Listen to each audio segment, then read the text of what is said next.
Please welcome to the stage Ben Nadler. Is this on slideshow like it's going to play automatically? Okay. It seems like it already is.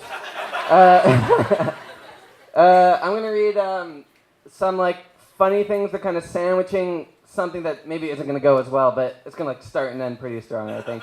This is from Sonder. This is like a collection of short stories. Yeah, here we go. We'll just go and we'll see how it goes. There's that one sex shop on the corner of Wallace and Lake. I was shopping for dildos for my wife for our 10th anniversary. There were so many different shapes and sizes. I picked one out that was beautiful. It was oddly shaped and brightly colored with a smooth, shiny gloss. I could hardly imagine all the strange and exciting scenarios.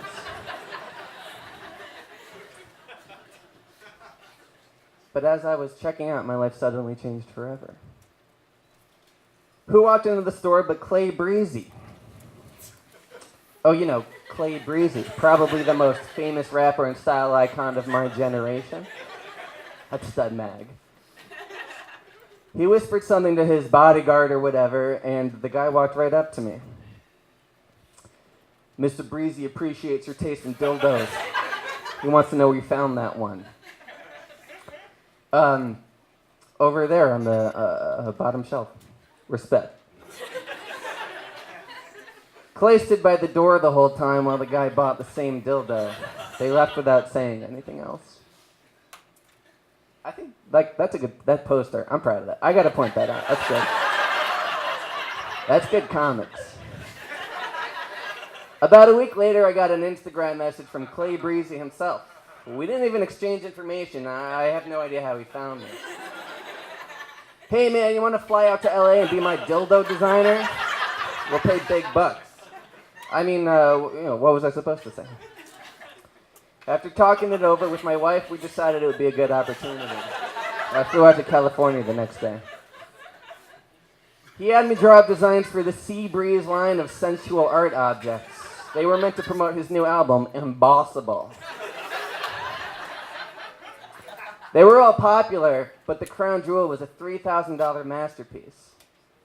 The Crystal Shaft, a 12-inch thick glass dildo filled with spring water and rare Nordic goldfish.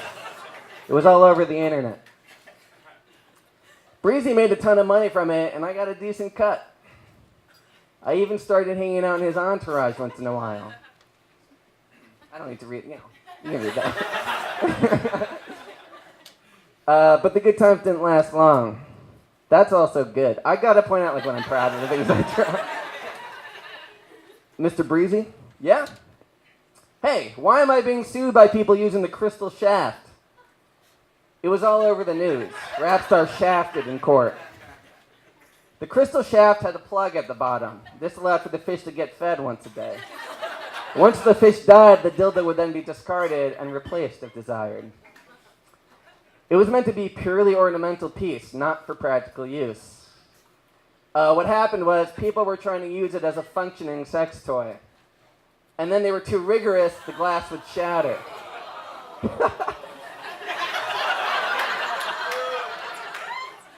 The result was serious injury. Women coming into the hospital with broken glass and fish in their vaginas. Perfectly adequate sex toys I invented that would not explode glass shards into your vagina. A motion sensor flaccid dildo that gets hard when you touch. It gives extra gratification for having excited it. A Sibian disguised as some sort of pet in case your kids walk in while you're riding it. A fully functional piano keyboard attached to a dozen small vibrators. That's for two, if you want it. Fisting gloves. That comes with a bottle of lube. That's like Hulk gloves. The ultra stimulation suit. It's a little overwhelming for me, but a very popular item.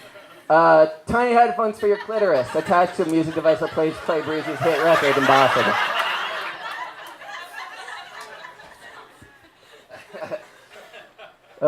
Even with the disclaimer on the package, I was kicked out of the group.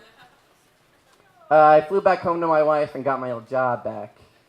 After a very public lawsuit, Breezy settled for medical and emotional damage. After a few months, I almost forgot about the ordeal entirely. My life returned to normal. Until 15 years later when you called me. Hello? Are you the inventor of the crystal shaft? That was a long time ago. You said I was the closest thing you had to a father. It didn't make any sense to me. I was racking my brain. I conjured out that grotesque and vivid imagery of women being penetrated by small goldfish. I didn't think it could be true. In fact, I knew it wasn't. Oh shit, I blew the fucking punchline. But then I remembered that we're living in Clay Breezy's world, and nothing is impossible. Thank you. I blew the bit. It still worked out though.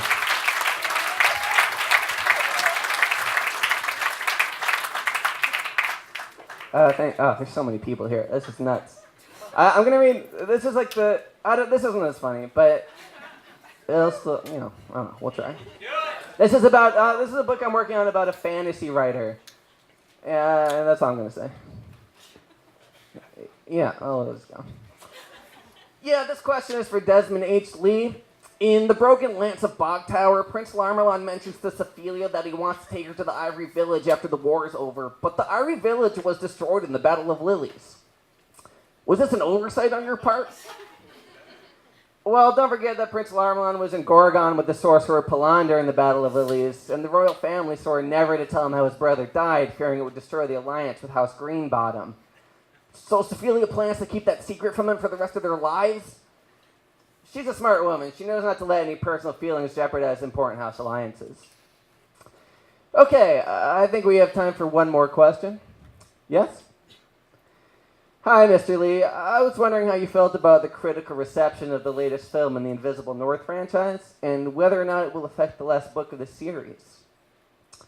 I try not to pay too much attention to the box office stuff. I'm not really that involved to begin with. I was a producer on the original trilogy, and then just sort of an advisor after that. And to answer your question, I was going to end The Invisible North when I began writing Dreams of Larmelin back in '96, so no, it won't affect the next book. But you are aware of how poorly it performed at the box office? The Invisible North films have been sort of, become their own animal. I want everyone to enjoy them, I'm afraid I can't claim too much responsibility. I started writing the series at a very low point in my life when I felt sort of desperation to take control of something. I'm proud to have grown up alongside these characters and see them through to the very end. And that seems like the perfect place to wrap up this Invisible North panel discussion. Thank you all for coming, and be sure to look out for the final book of the series, The Tortured Legacy, coming next fall from Pale Goat Books. Here they are all shuffling out of the convention. That's good, too. I have to point that out for the laugh. And he's sort of a little bit phased. Here he is trying to write, feeling a little, insecure. He's in his studio. He's grunting getting out of his studio. He sees a hot lady jogging out of his window. Looking for groceries. Not seeing what he likes. Closing the cabinet. Here he's walking through his neighborhood. That's the liquor store on Division in Ukrainian Village. Anybody? You know anything like that? He goes inside. He's sort of looking around at the bottles. We have a special edition Highland Park, aged 45 years. It's a little too smoky for me. He grabs a bottle. Good choice. Sort of rude to the guy. Rings him up. Here he's writing. Creak slam. Desmond? In the study. Clomp, clomp, clomp. White wine and garlic salmon tonight. Desmond? Yeah? White wine and garlic salmon tonight. Oh, yum. Here they are eating. Good writing today? Slow. Was thinking I'd take Pally for a walk after dinner. Excuse me. Oh, yeah?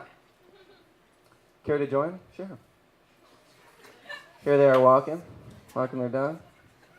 You want anything? No, I'll stay out here with Pally. Okay, I'll be right back. See something? He notices this stack of papers in the window. Puts the dog on the parking meter, goes in, comes out with the paper, sees a bad review for the new Invisible North movie. I got your pumpkin bread. Oh, thanks.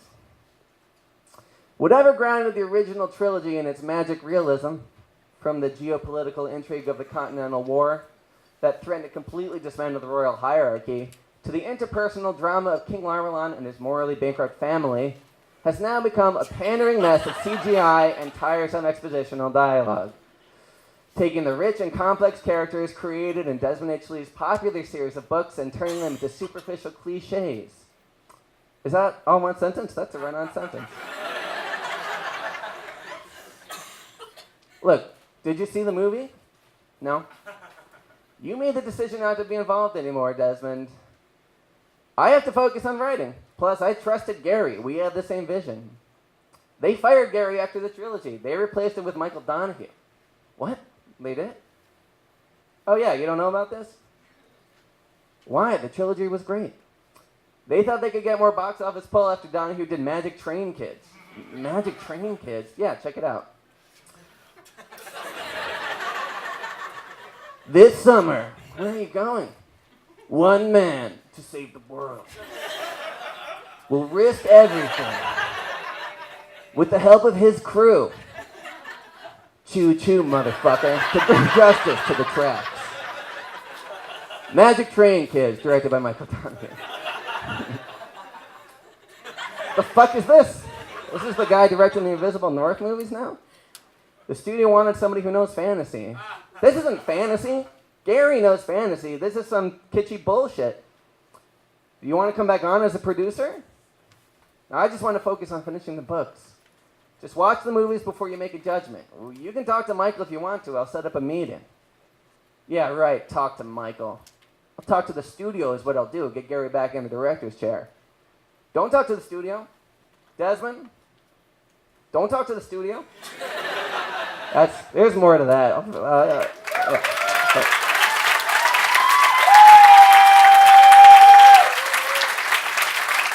That'll be a book hopefully one day. I'm gonna do another Sonder story, and then I'll get out of here.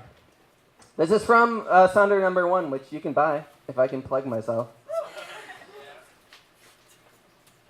This is called Lunch Break.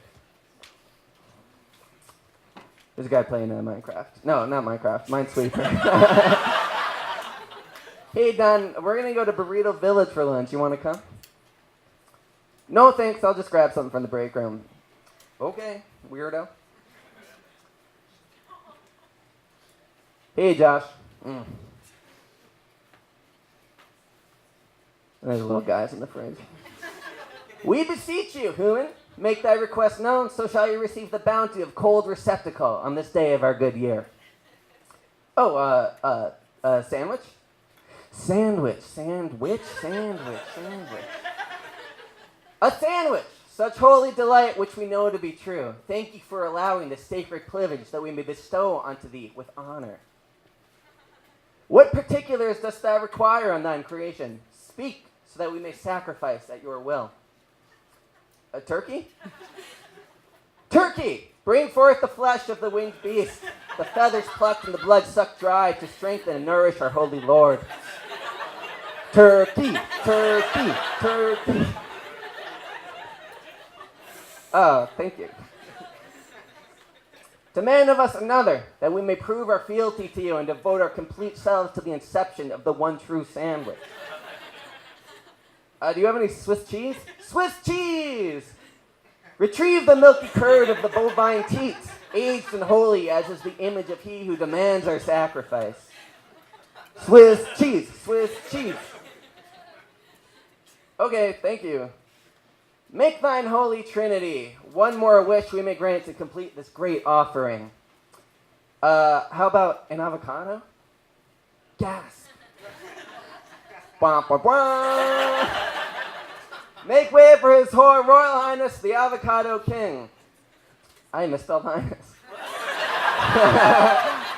That's not how you spell that at all. Avocado. Who hath summoned the great king? What makes you worthy of the divine fruit which we call avocado? Oh, now's our chance. Too long have we suffered under the oppression of our king. If we die, let it be for the progress of our people. That man has a gun! Death upon the crooked avocado king. Justice for refrigerator people. Protect the king! Splat. Aye. I gotta take a second break. Thank you, guys. One of you is doing really great tonight. Join the revolution. No longer must we cater to the whims of false gods. This is anarchy, treason, terrorists. Destroy the rebellion. Beep, beep, beep, beep, beep, beep, beep. Boom. Please save us from this hell. Our kingdom has crumbled under the violence of anarchist rebellion and loyalist retaliation. Slam. Really unstable political situation in the fridge today. Yeah, that's why everyone went out for lunch. That's it. Thank you so much. Thank you.